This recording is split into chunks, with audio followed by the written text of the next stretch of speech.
My brothers and sisters, may the Lord be with you.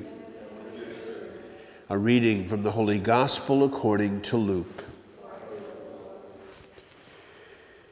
At that time, Jesus came to Jericho and intended to pass through the town. Now a man there named Zacchaeus, who was a chief tax collector and also a wealthy man, was seeking to see who Jesus was. But he could not see him because of the crowd, for he was short in stature. So he ran ahead and climbed a sycamore tree in order to see Jesus, who was about to pass that way. When he reached the place, Jesus looked up and said, "Zacchaeus, come down quickly, for today I must stay at your house." And he came down quickly and received him with joy. When they saw this, they began to grumble, saying, "He has gone to stay at the house of a sinner." But Zacchaeus stood there and said to the Lord, "Behold, half of my possessions, Lord, I shall give to the poor.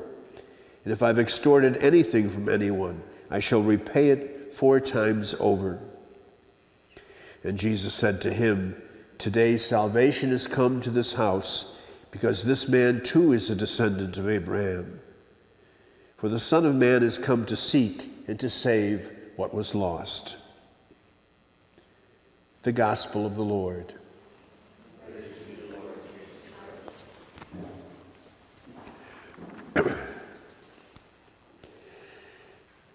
Oftentimes we see religious paintings that depict Jesus standing at a door knocking at it, trying to gain entrance. And perhaps that kind of imagery, if you will, is taken from this one line we find in the first reading today from the book of Revelation, where it says, "Behold, I stand at the door and knock, and if anyone hears my voice and opens the door, then I will enter his house and dine with him, and he with me." And we find, of course, in the whole telling of the story of Jesus' mission and ministry that there's countless examples of us encountering people during the course of that journey, and in each case offering them an invitation, essentially knocking on their door.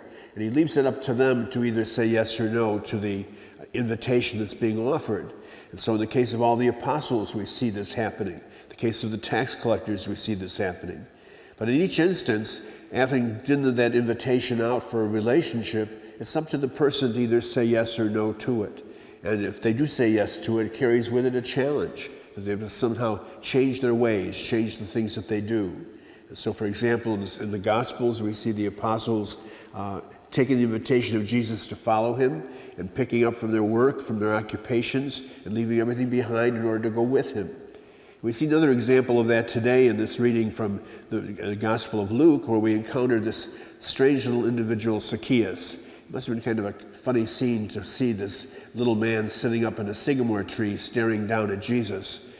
He's taking a chance there already, because here he is, a tax collector, a wealthy man. He has a certain image to try to present to the people of the town, and surely that image is kind of crumbling as he's up there in that tree looking out to see where Jesus is.